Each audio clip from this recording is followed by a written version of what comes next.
Hi everyone, my name's Ian. I'm in 5th grade and I'm learning about the early U.S. colonies. Right now I'm going to take you on a tour of a New England colonial town, specifically a Puritan town because I'm doing the Connecticut state. And I'm going to explain to you a little bit about how life was back then in Connecticut. So Connecticut was founded in 1788 by former Puritan minister Thomas Hooker, and it is located in the east coast of New England. So, first of all, notice this ground. This is gravel, and in those days they only had gravel or dirt, or other things that weren't paved for their roads. And so now I'm going to show you the common. This is a common. A common was located in the middle of the town. It is where sometimes they had gatherings and maybe came to hang out and talk about religious things. And also that's where they have some animals. And as you can see, here's a bench where someone might sit and just look out at the animals.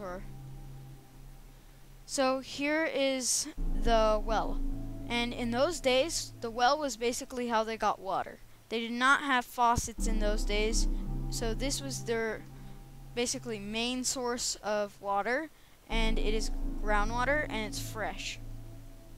So now I'm going to go to the schoolhouse. So the schools were very simple. All they really needed to know how to learn was to read. And some males could continue their education, but most of them would not. They just want to work. So here we have the teacher's desk, furnace, some of like seats and a bookshelf. And the reason why they only needed to know how to read was because their religion was very specific and they needed to know how to read the Bible.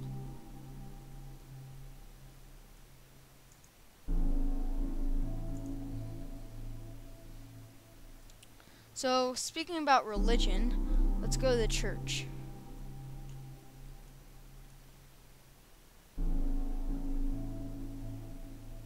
So, this is the Puritan church. So, the Puritan religion basically meant that everything had to be pure and perfect.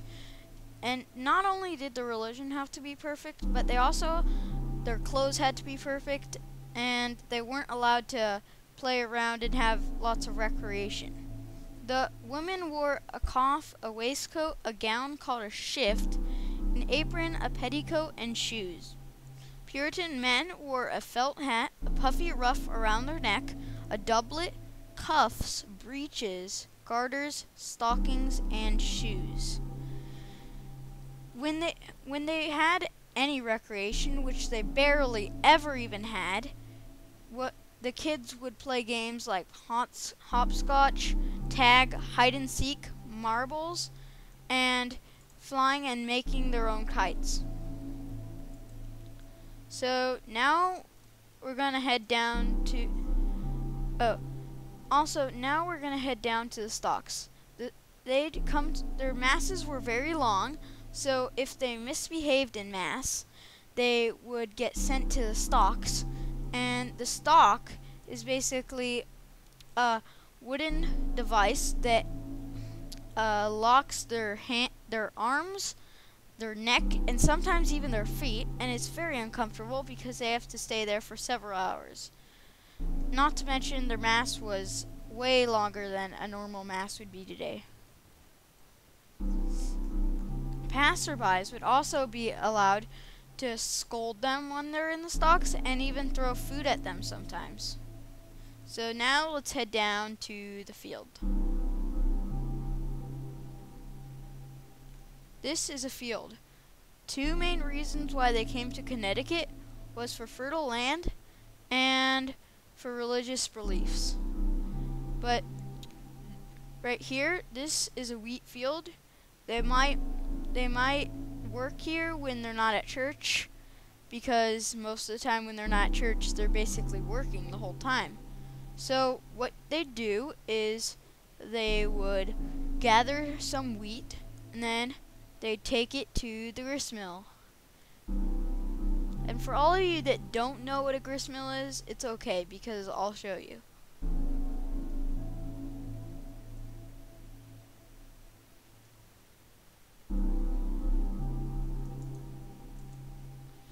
So here I'm going to show you what the wheel looked like. This is the water wheel, and running water would get into these slots in it, and then it would weigh it, so then it would turn and produce energy for the mill.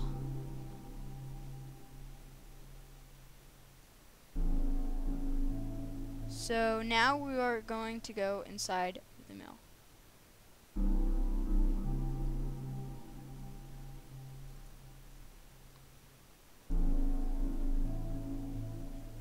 So here's the mill.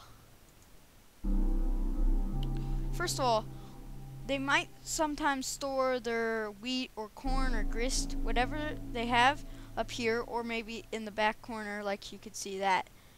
And so, also, this, maybe they'd push it down, but not all of them were like that. That's just an example of what they might do.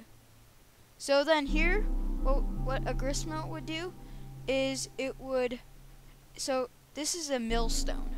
And this millstone is attached to the water wheel. So when the water wheel turns, this millstone turns. And when this millstone turns, it turns this millstone, which is attached to this millstone, which would turn the thing that crushes whatever you want to put in there. And it would also spin and like crush. And this is just how it might work, but in spin. But I wasn't actually able to make it spin.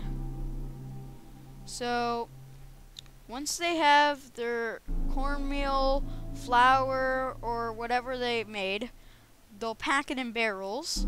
And how will they pack it in barrels? Well, they'll get the barrels from the cooper.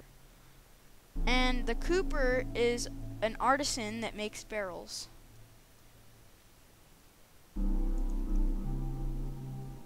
So here's the cooper.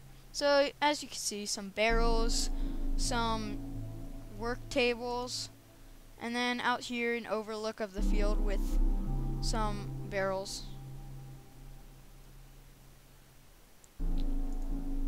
So then, once they have those packed in the barrels, they'll ship them or they'll bring into the general store, and at the general store, they'll use them to bake or to make, well, they'll use them to bake like pie or bread and other things that people would buy, maybe some cake. So this is a general store. This is just a mini version of what a general store would look like. And then, so also, this is basically the only store they'd be able to get things from that is local. The other places, they'd have to travel far away to go get them. So, finally, we are going to the stables.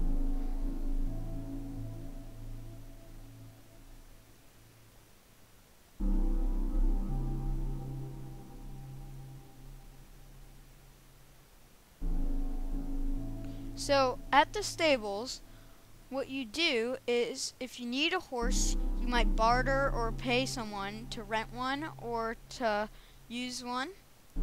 And then here, so if you didn't have one, but then here's some hay they'd feed it.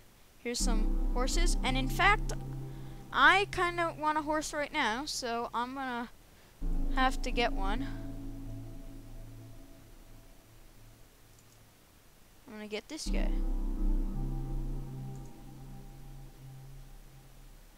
So now,